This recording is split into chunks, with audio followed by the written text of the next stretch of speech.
Your carpool, how can I help? Oh, hello. Look, I used one of the cars earlier, and I want to complain. I'm not one to make a fuss usually, but this isn't the first time there's been a problem. I'm getting fed up with it. I'm sorry to hear that. Can I take your membership number first? Yes, it's 520016. 520016. Is that Julie speaking? Yes, Julie Gold. Hi, Julie. Now, let me just check your booking. Your complaint's about the most recent booking, is it? Well, yes, this complaint is. But like I said, it's not the first. OK. So that was the Fiat. Registration number YPT723S in City Street this morning at 10:30? Yes, that's it. But no, I think it was the car in Baker Road. My records say City Street. That's the grey Fiat.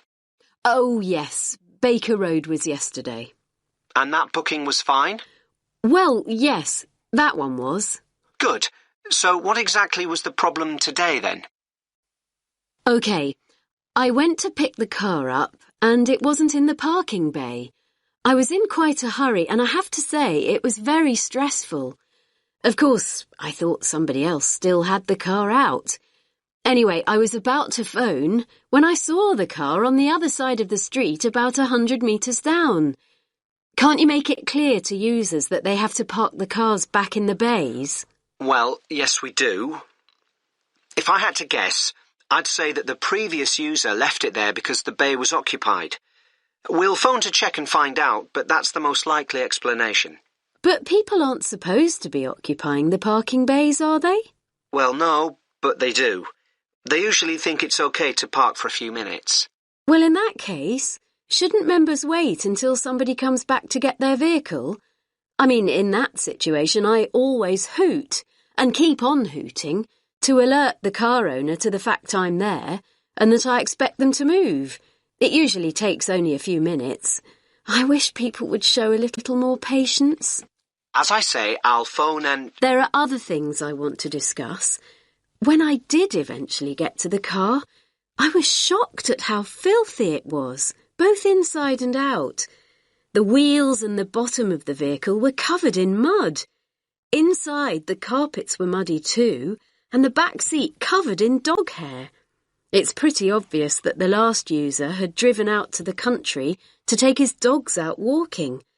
Can't there be some rules about what people can and can't use the cars for? I hear what you're saying, Julie. I think this is a fair point, and I'm very sorry. I certainly will call the previous user to take this up. And make sure that the cars are given a decent valeting every so often.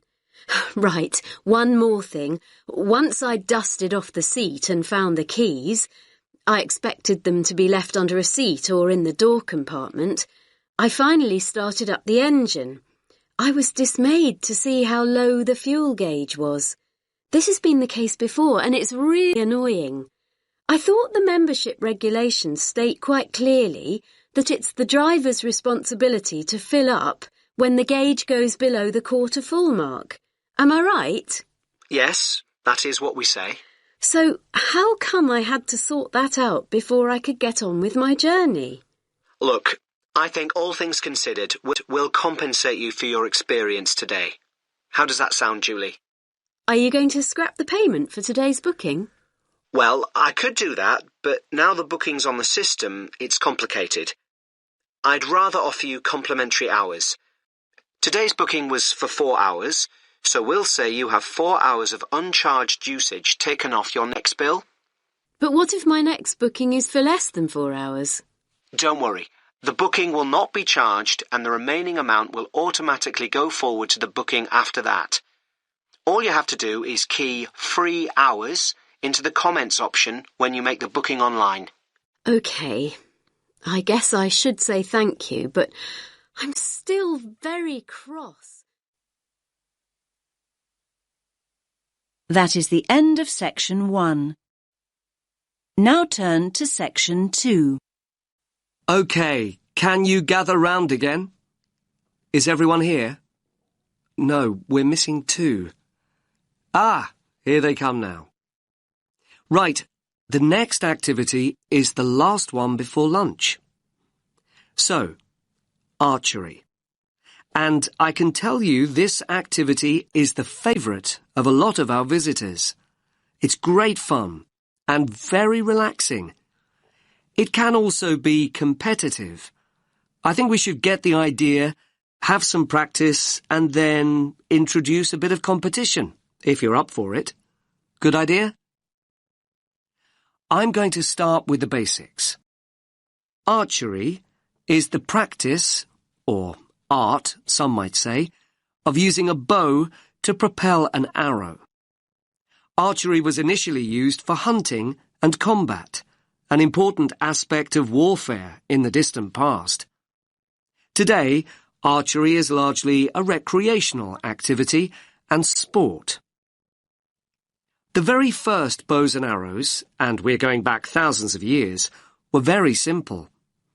The bow was straight, but bent into a curve when the string was pulled back. The further back the string was drawn, the greater the tension, and the faster and further the arrow flew.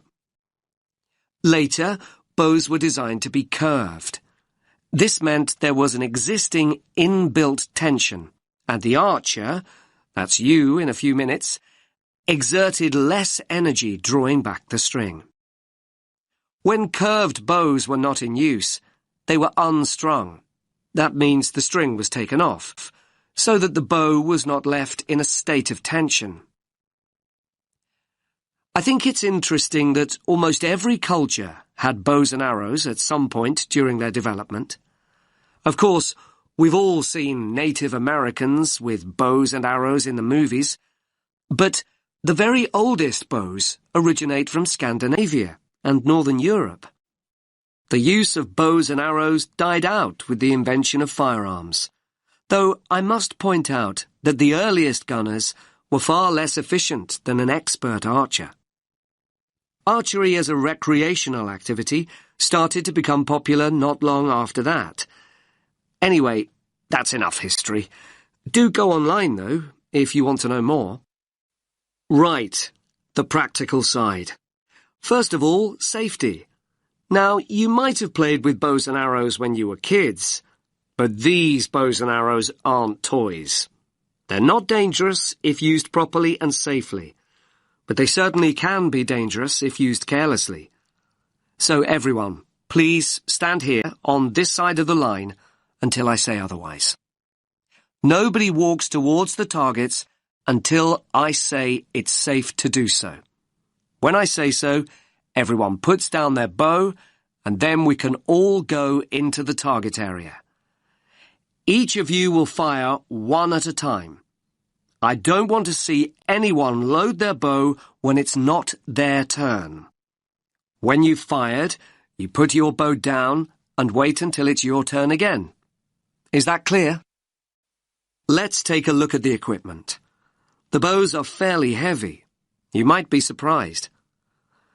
We'll spend a moment practicing holding the bow properly before we load one up. I'm holding it now, in the position in which you'll hold it. The drawstring is here, and again you might be surprised at the tension. You'll need to practice drawing back the string. Just above the middle of the bow, here, is the sight. You look through this as you would with a rifle. Using a bow and arrow without a sight is perfectly possible. Most master archers do this, but having one will certainly help you to start off with. Now I'll put the bow down and show you an arrow. The shafts of our arrows are wooden, but fiberglass arrow shafts are now common too. Traditionally, as I'm sure you'll know, the fletching at the top of the arrow, not the tip end of the arrow, was made of feathers. We have some arrows with feather fletching, but we also have some with what we call vanes. That means the fletching is made of solid plastic. All of you have a quiver with 6 arrows in it. You should tie the strap of the quiver around your waist, like this. As I've said, you take an arrow from your quiver when I say so, when it's your turn and not before. Oh, I nearly forgot. Protection. Everyone has a chest guard and hand guard, like those that I'm wearing. I'll show you how to put the chest guard on in a moment. And a bracer. The bracer's a smaller arm pad that protects the inside of your arm from the string. For those of you in a t-shirt today, that's important. But the bracer will also stop the string catching on the sleeve of a jumper or jacket. Right, so before we pick up the bows, let's have a look at these chest guards. That is the end of section 2. Now turn to section 3. Hi, Leo. What is it you wanted to ask me about? I'm worried about the exams. I don't mean if I pass them or not. I mean about revising. I don't think I know how to revise. I mean, every time I start looking back over my work, I just switch off. I can't concentrate. I don't think you're the first student that ever said that, Leo. Hmm. Are you revising at the right time?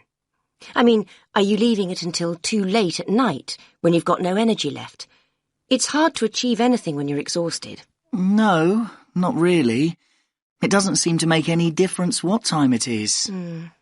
Well, are you worrying too much about the subjects you feel you're not very good at? I mean, are you revising only what you find difficult? I guess I am doing that. Isn't that the best approach to revision? Not necessarily.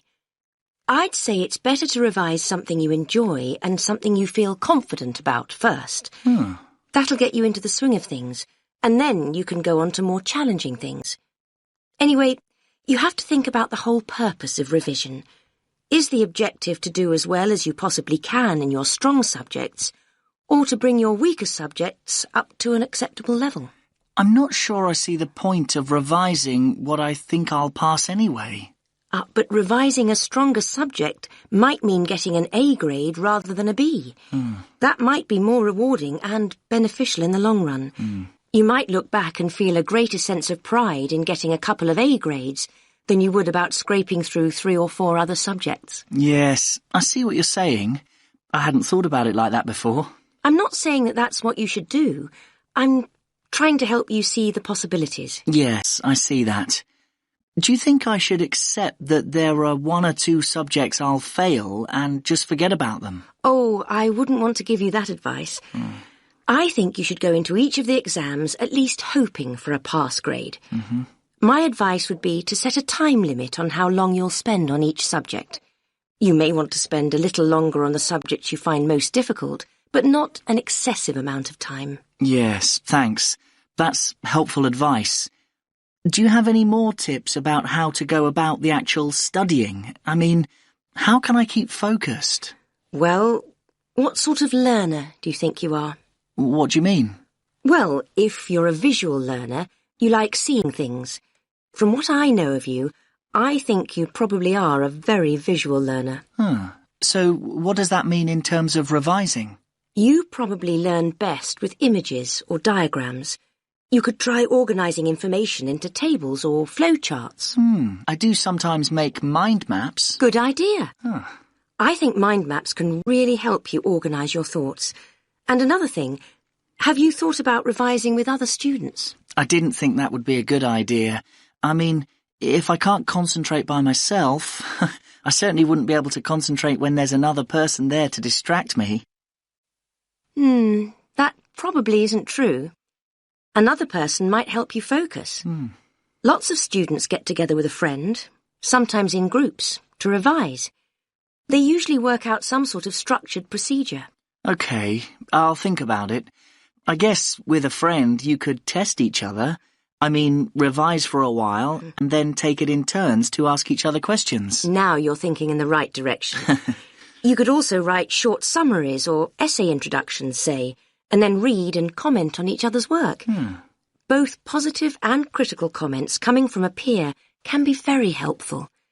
There are all sorts of collaborative strategies and, apart from anything else, having company is so much nicer than struggling through alone. OK, You've given me a lot to think about. Thanks for your time. I feel much more positive than I did. I'm really glad to hear that. Coming to see me in the first place was very sensible. Do come back and tell me how things are going in a couple of weeks. That is the end of section 3. Now turn to section 4. We've been talking about prominent film directors, and today I want to talk about one of the most influential directors of them all, Sir Alfred Hitchcock. I doubt there's anyone here who hasn't seen at least one of his movies. Let me give you some film titles. Put your hand up if you've seen it. OK. The Birds, Vertigo, Rear Window, The 39 Steps, Marnie, and of course, the most famous of them all, Psycho. OK, good. I can see you're all familiar with Hitchcock then. Now people assume that Hitchcock was from America, perhaps because he spent so much of his life working in Hollywood, but he was in fact born in London in 1899. He didn't actually emigrate until he was 40 years old. Most film critics would agree that Hitchcock had a huge impact on cinema. And you may be surprised to learn that he started making movies as early as the 1920s, when most films were silent. His first attempt, in 1922, actually ended in disaster.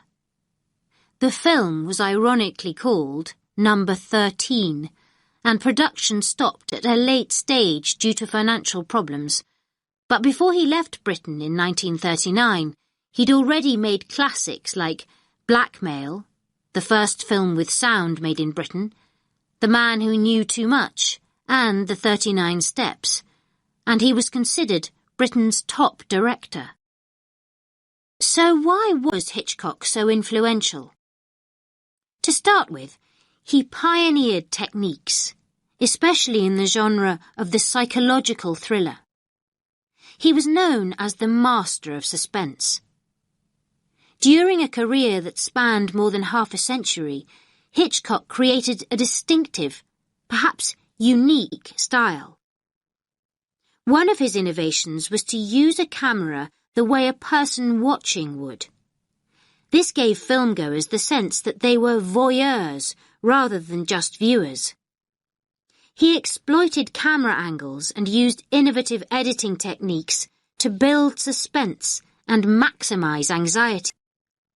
His eye for detail was astonishing.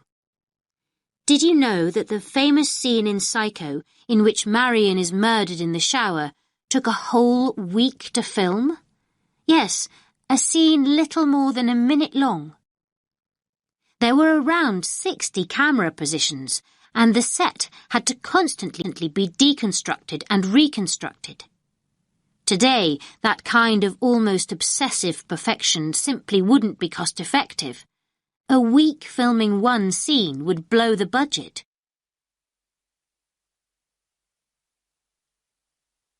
So what were Hitchcock films about, and who were some of his typical characters? It would be wrong to say that Hitchcock made horror movies, suspense movies or psychological thrillers, but not horror. Hitchcock rarely showed acts of violence. The effort went into building up tension, creating a sense of unease. The viewers know that something terrible is going to happen. They don't need to actually see it. Although his stories feature psychopaths, murderers and fugitives on the run, the real strength of his work is the complex examination of his characters. His movies borrow many themes from psychoanalysis, so it's not surprising that his masterpiece is called Psycho. However, a recurring theme in Hitchcock's stories is the twist ending. That's when the story ends in the way viewers least expect it to. I mean, the good guy turns out to be the bad guy, for example. Think of Psycho. It's the element of surprise that makes the end so creepy. Now, Hitchcock's movies feature many other elements of surprise. Daring elements, in fact. Again, I'll refer to Psycho. Marion is the principal character, and it is her that the viewer relates to and empathizes with. Marion has stolen money, and the viewer wants to know if she will get away with her crime or be caught and punished. Suddenly, a third of the way into the story, Marion is murdered and the entire dynamic changes. The original storyline is put on hold and a whole new story begins.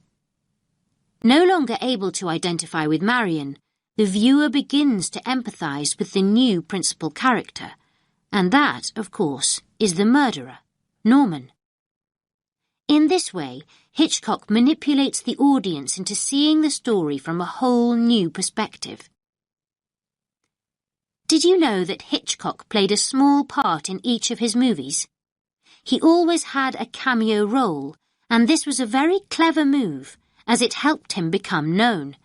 Filmgoers could put a face to the director. Some might even say that before Hitchcock, the director was a far less significant individual in the filmmaking process. Nowadays, however, people go to see a particular director's movie regardless of who's starring in it.